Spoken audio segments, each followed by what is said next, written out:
Let's do more news you may have missed in 5 minutes or less. Let's get into it.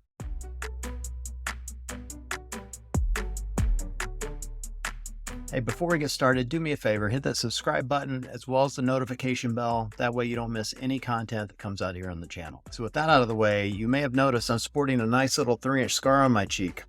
I've been telling you guys forever 3 inches is huge.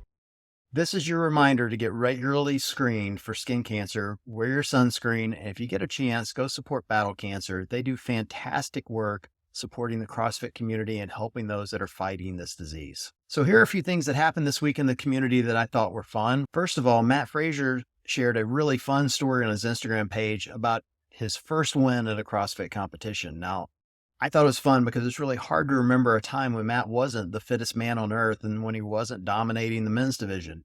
In this story, he talks about sleeping the night before on a friend's couch, having Panda Express for dinner, and then going out the next day and winning the whole thing.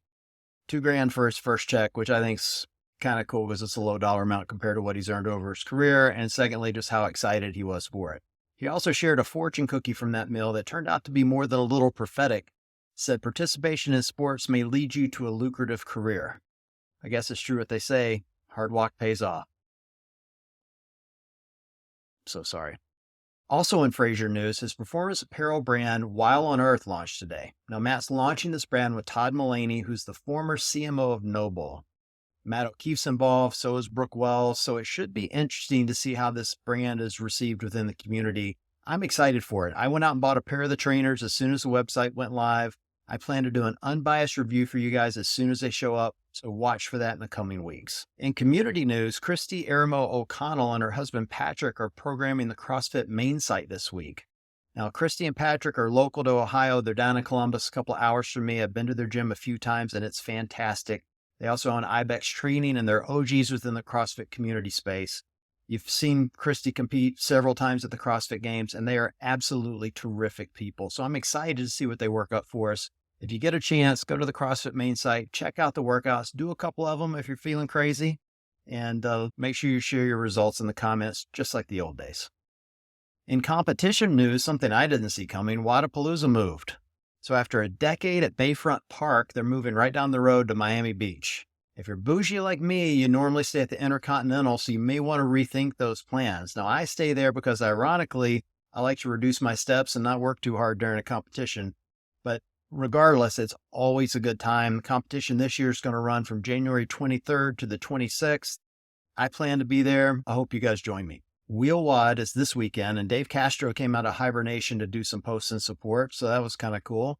Competition is going to run from tomorrow, September 19th through the 22nd. If you want to watch this on the live stream, don't waste your time logically going to the CrossFit Games YouTube channel. According to their Instagram page, you're going to need to go to wheelwod.com or the WheelWod YouTube channel, because why on earth would you want to broadcast the adaptive CrossFit Games on the actual CrossFit Games channel? Makes total sense. And finally, in CrossFit headquarters news, circling back to the story I shared 4 or 5 days ago, CrossFit just shared pictures from Don Fall's trip to Washington to talk to lawmakers about using health savings accounts to spend on health and wellness services like CrossFit on a tax-free basis. Now, if you want to learn more about the group that's heading the initiative, go to endchronicdisease.org, and you can see the list of brands and services that are involved, including CrossFit. On that website, they indicate that their mission is to educate lawmakers, advocate for policy change, and build a movement. And I think that's a pretty interesting initiative when you really think about it. I also think that the bulk of the CrossFit community would be pretty excited to see people who live unhealthy lives find a way to be incentivized to reverse that. Here's what I can't figure out. From looking at the messaging, I can't quite figure out what CrossFit's role is in this. I can't tell if they're leading this fight or being led by the other brands. I'm also really curious to see exactly how this is going to drive more members into affiliates, because we're at this critical juncture of the brand where it would seem like that's the most important work they should be focused on. Hopefully we'll get more clarity in the coming weeks. That's the news this week. Thanks for joining. See you soon.